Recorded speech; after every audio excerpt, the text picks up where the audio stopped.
जय हिंद, वंदे मातरम साथियों। बहुत बहुत स्वागत है आप सभी का आपके अपने यूट्यूब चैनल पर। साथियों, आज का ये वीडियो आईटीबीपी किचन सर्विस के जितने भी मेरे भाई हैं उन सभी के लिए बहुत ही हेल्पफुल होने वाला है। हो सकता है वीडियो थोड़ा लंबा हो तो आप लोग एडजस्ट कर लेना और वीडियो को लास्ट तक देखना, क्योंकि इसमें जो आपके सारे डाउट है ना NSQF लेवल 1 से रिलेटेड और जो टोटल कैंडिडेट से रिलेटेड वो सारे मैं इसमें क्लियर कर दूंगा। और जो अभी मैंने ग्रुप में डाला था वो एडसील वाली कंपनी का, वो भी इसमें कुछ डिस्कस कर लेंगे, तो इसीलिए थोड़ा वीडियो लंबा हो जाएगा। लेकिन आई होप कि इसमें आप लोगों के सारे डाउट ज़रूर क्लियर हो जाएंगे। तो चलिए शुरू करते हैं। सबसे पहला जो अपना जो इसमें डाउट होता है वो ये है कि जो टोटल फॉर्म कितने भरे गए थे। ठीक है कि भाई टोटल जो फॉर्म थे वो कितने अप्लाई हुए होंगे, लगभग लगभग ही बता सकते हैं। तो साथियों, जो फॉर्म का डाटा है वो लगभग निकल के आ रहा है अपने पास में 35,000 का। अब ये कहाँ से मिला है, तो ये कोई ऑफिशियल डाटा है नहीं, क्योंकि आरटीआई वगैरह में आईटीबीपी अपना जवाब देती भी नहीं है। तो ये डेटा हमें मिला है कि जैसे फिजिकल सेंटर पे, अब आपको पता होगा कि हमारे पास में एक व्हाट्सएप ग्रुप है जिसमें आईटीबीपी पर्सनल किचन सर्विस के जो हमारे भाई हैं वो ऐड है, उसमें 300 से 400 होंगे। तो हर स्टेट से उसमें है, तो लगभग जितने भी सेंटर पे फिजिकल हुआ था तो उन सेंटर पे एक ना एक कैंडिडेट ऐसा है उस ग्रुप के अंदर जो वहाँ पे मौजूद था।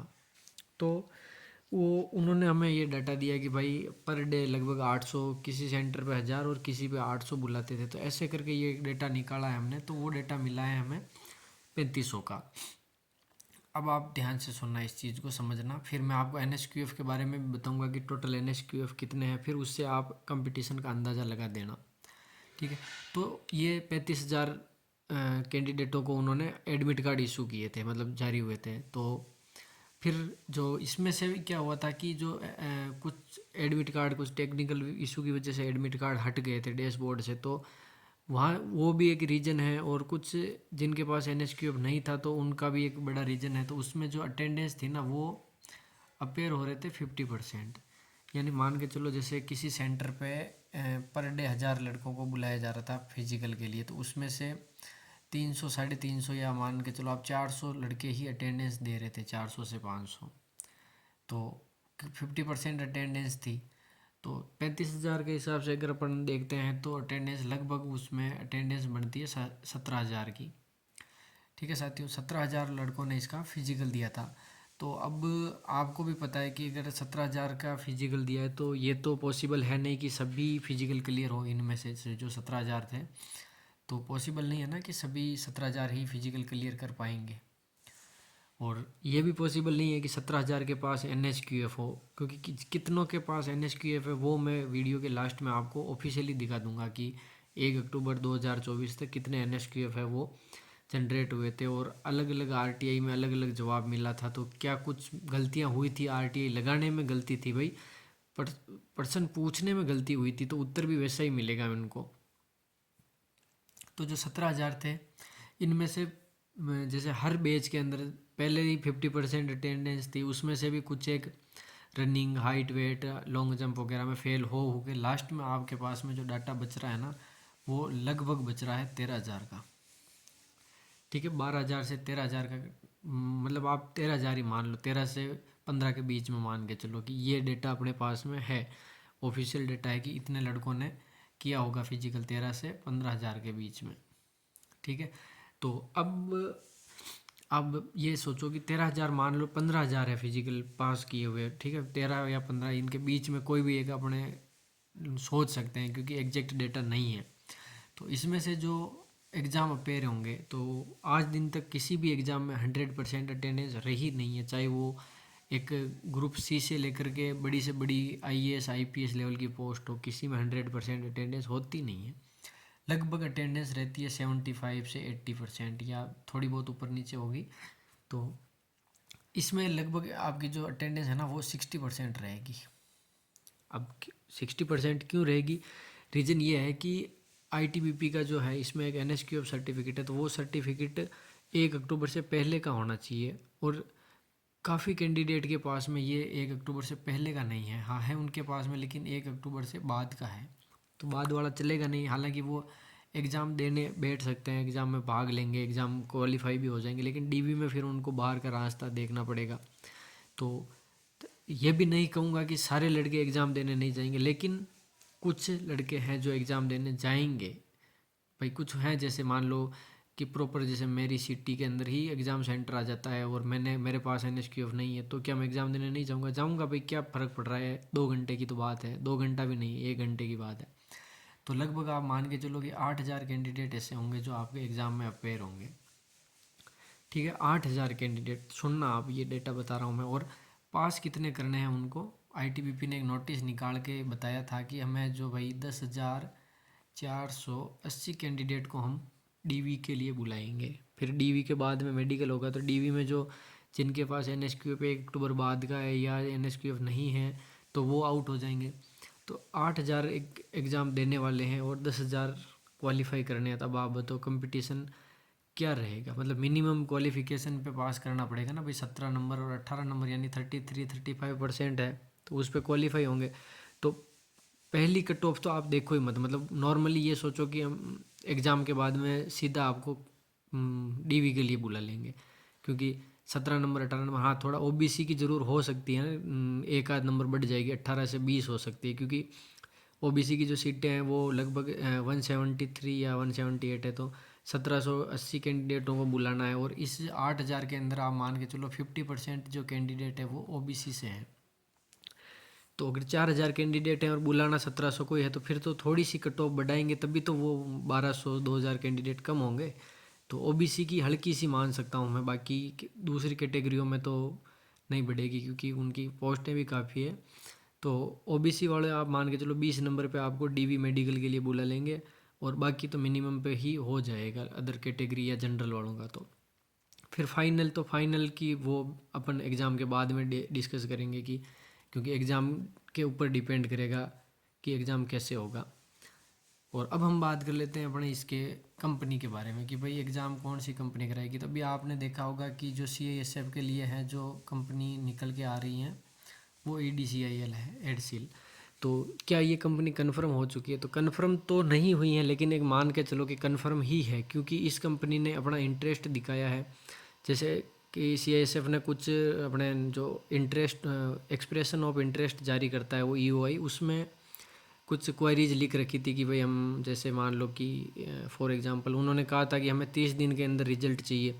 तो कंपनी ने वापस प्री बिड मीटिंग में अपने क्वेरी की कि नहीं, हम 30 दिन में आपको रिजल्ट नहीं दे पाएंगे, तो क्या आप इस चीज़ से सहमत हो? तो CISF ने उसको एग्री कर लिया कि चलो ठीक है, हम मान रहे हैं कि भाई 30 दिन में नहीं दे पाओगे आप, ठीक है, हम एग्री हैं इस चीज़ से। तो ऐसे कुछ करके जो शर्तें थी उनकी प्री बिड मीटिंग के अंदर जो इंक्वायरी आई थी एडसील की तरफ से, तो उन्होंने CISF ने लगभग लगभग सारी क्वेरीज़ को उन्होंने एक्सेप्ट कर लिया कि भाई ठीक है, हम इन चीज़ों से सहमत हैं। तो अगर सहमति बन चुकी है ना, तो कंपनी फाइनली, समझो मैं कह रहा हूँ 100%, अभी 100 तो क्या कहूँ, लेकिन ये मान के चलो कि 99.99% कंपनी यही होगी। ठीक है, यही कंपनी जो है वो इसमें CISF के अंदर अपना पार्टिसिपेट करेगी। फिर भाई बोल रहे थे कुछ कि क्या ITBP में भी ये कंपनी हो सकती है? तो हाँ, पॉसिबिलिटी है।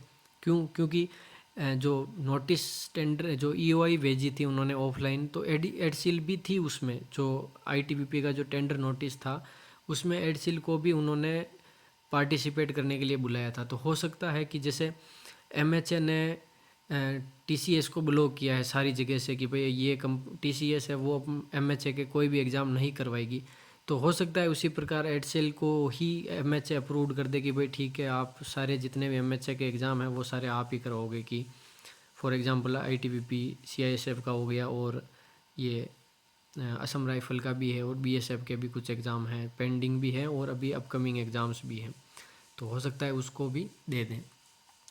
फिर चलो, सबसे इम्पोर्टेंट फैक्ट रहा, ये रहा आपका भाई कि NSQF जो है लेवल 1 का डाटा कितना है, ये देख लो। इसमें ये लिख रखा है, क्लियर नहीं दिख रहा होगा, बता दूँ, 8,791।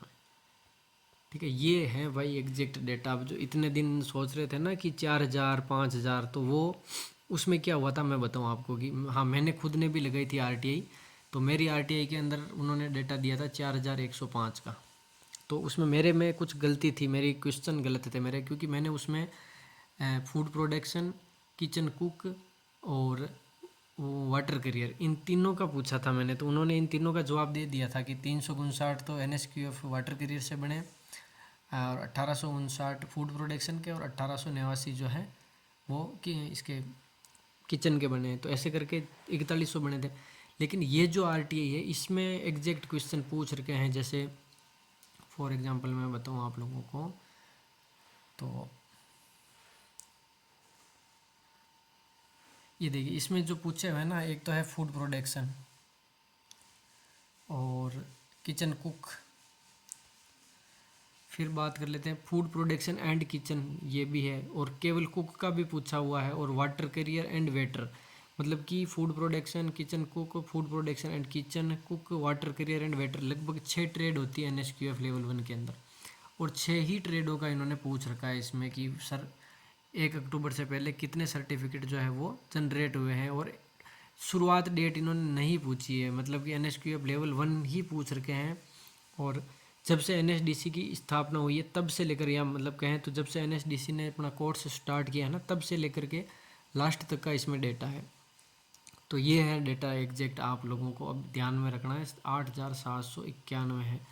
तो अब इसमें से अब आप ये सारे भी किचन सर्विस के लिए नहीं है, क्योंकि इसमें से कुछ क्या लगभग 1000-1200 तो BSF ट्रेड्समैन में जा चुके हैं, कुछ अदर किसी और भर्ती में गए होंगे, क्योंकि NSQF था ना पिछली बार BSF ट्रेड्समैन के अंदर, तो 1000 तो वहीं चले गए, और कुछ फिजिकल भी फेल हुए होंगे। तो ये इसका भी मोटा मोटा डेटा मान के चलो आप, 6000 बच रहे होंगे इसमें, जेन्यून अगर मानो ना तो 6000 हैं।